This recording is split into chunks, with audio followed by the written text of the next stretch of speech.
الآن نتوقف مشاهدينا الأعزاء مع الفقرة التحكيمية مع الخبير التحكيمي الحكم المدير السابق كابتن جمال الغندور مع مطالبات كثيرة بوجود ركلة جزاء للمنتخب المغربي خاصة في الشوط.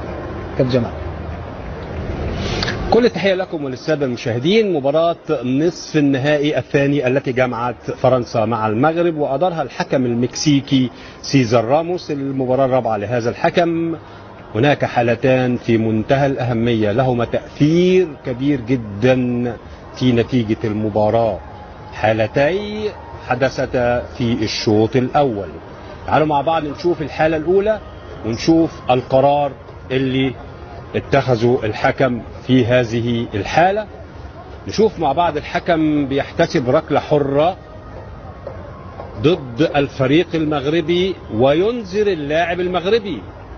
ما هو الخطأ الذي ارتكبه اللاعب المغربي؟ قدمه على الأرض، قدمه على الأرض. نكمل. قدمه على الأرض. من الذي ذهب إليه؟ المدافع. المدافع هو الذي ذهب إليه، المدافع هو الذي ارتكب المخالفة.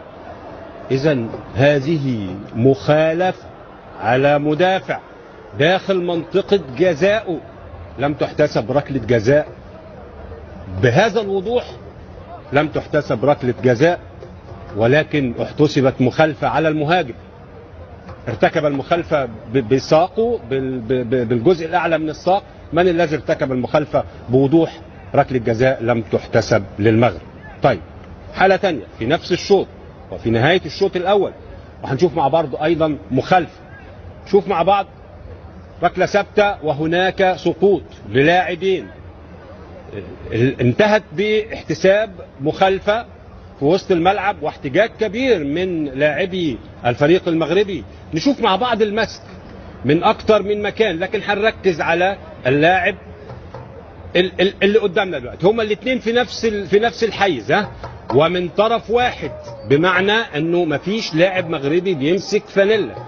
الفانيلا ممسوكه من المدافعين، مدافعي المنتخب الفرنسي. نشوف مع بعض اللاعب رقم 15 من المغرب ممسوك بهذا الشكل، بهذا الشكل، واستمر المسك. خلينا نكمل بقى اللقطه، نكمل اللقطه.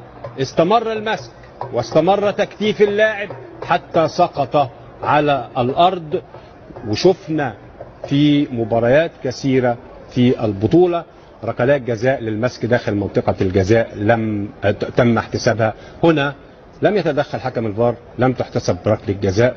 لما يكون عندنا ركلتي جزاء في مباراة واحدة في نصف النهائي لم تحتسب في الشوط الأول، والنتيجة الفريق كان متأخرا بهدف، أعتقد أنها حالات وأنها أخطاء أثرت على نتيجة المباراة.